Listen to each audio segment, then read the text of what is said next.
Chapter 7, The Importance of Having a Plan. In my 20 years as a financial advisor, I have met with thousands of clients and prospective clients. The one thing that I really hope you take away from this book is the importance of having a retirement plan. It is important to have an advisor who has created a plan with you. DIY or do-it-yourself plans run the risk of missing lots of advantages and benefits. Real people. Jane.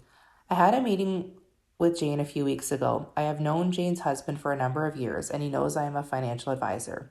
He reached out a couple of times with some quick questions, but finally decided to ask me if I would mind meeting with them to review their financial situation.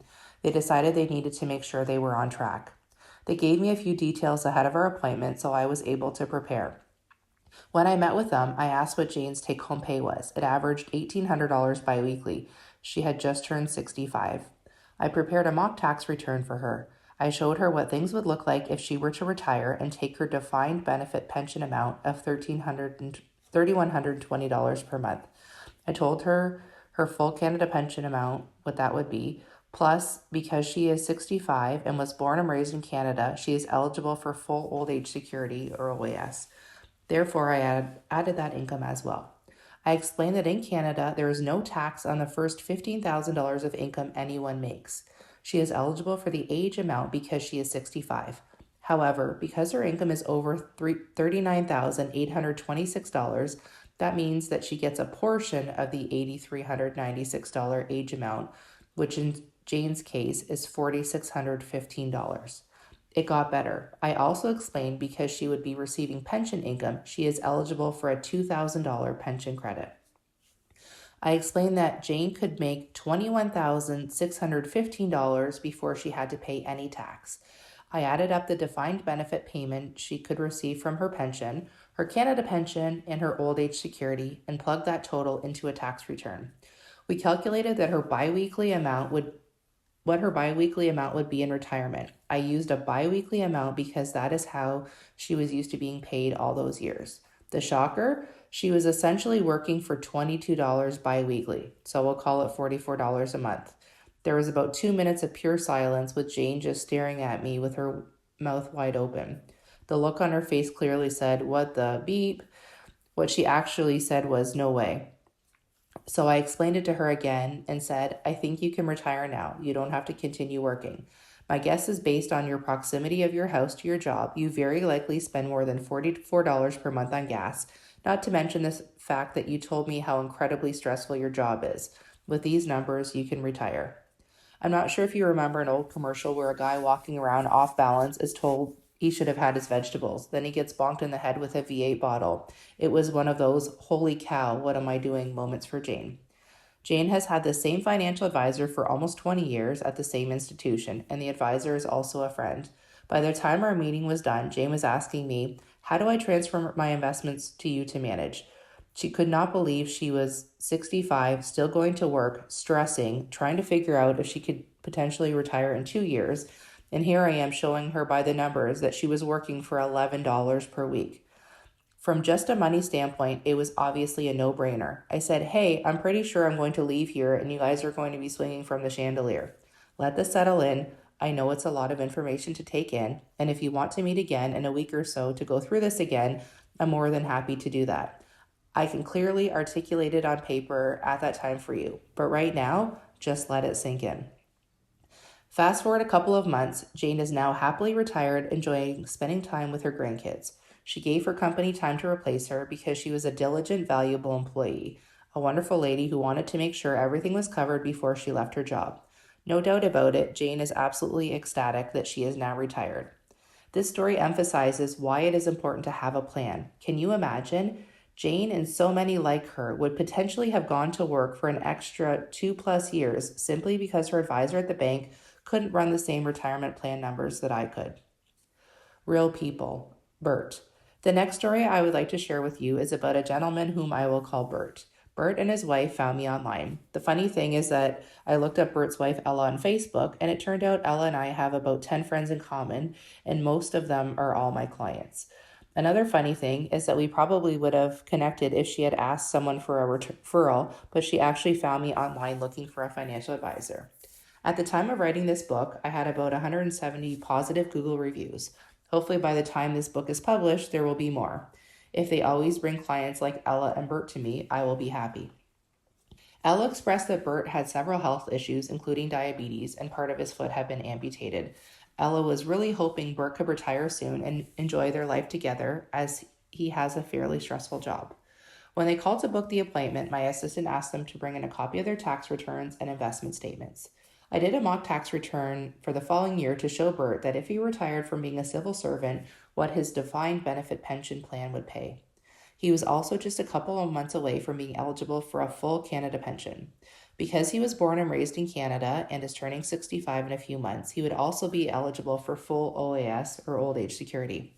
My mock tax return showed his income from his defined benefit pension, his Canada pension, and his old age security. The outcome was a very similar story to Jane's. I showed him what his take-home would be after tax on his pension income, and it was about $200 less than what he was taking home right now working full-time. Bert and Ella were in the process of closing on the sale of their home. From the sale of the home, they would have over $400,000 of excess money they needed to do something with. I told them even with $400,000 being extremely conservative, we could make sure he got at least $200 a month additional income for life. In other words, we could most likely generate more than that for them. I just wanted them to know that they would not be losing out on income if Bert retired right at age 65. Bert and Ella came back a couple of weeks later. The sale of the house closed and we maxed out their TFSAs. We opened up a non-registered account. Bert told me he had already had a resignation letter ready to go. Ella must have thanked me at least 10 times at our second meeting. She was absolutely ecstatic and so appreciative of my help. Ella also said, we've been at the same bank for a long time and they've never given us this kind of information and planning. I had a very demanding job and always worry about Bert, but now I have given her the gift of not worrying. Financially, they are retiring in comfort. The message I really want you to take from these stories is to make sure you meet with somebody who knows the ins and outs of income taxes, knows how to do a retirement plan, and understands that a plan is absolutely imperative. Bert probably would have worked for at least 2 more years, and he would have been compromising his health for about $200 a month. Real people. Gina. The next story I want to share is about Gina, who comes to mind because I had coffee with her today as I was writing this book. I thought back to a few years ago when I said to Gina, I don't know why you're continuing to work. You can retire. Gina retired, but a funny thing happened about 6 months later. She called me and said, Ellen, I have to apologize. You were so right. I could afford to retire. I make more money now than I did when I was working. I've been doing this a very long time. It's funny because I don't think a lot of people really understand how much money comes off their checks every single week when they are working. Gina was a nurse and had a very good paying job, making on average $90,000 to $100,000 per year. But you can imagine with EI, CPP, and union dues coming off her check, it deducted a lot of potential income. She also had professional dues she had to pay based on her nursing credentials, which she had to pay for out of pocket. She also had to pay into her Healthcare of Ontario pension plan, also known as HOOP, which is her defined benefit pension plan, out of her pay. Gina didn't retire until she was nearly 68. She not only had more than 30 years of income as a nurse, but she also had a Canada pension plan. It was a bit of an increased benefit because she waited until after age 65 to take it. Plus, she had an increased income from old age security, again because she waited to take it. In retirement, she was actually taking home more pay on HOOP, Canada pension, and old age after tax than she was taking home from her job. Not to mention, we split a portion of her pension with her husband, so he also gets the $2,000 pension credit.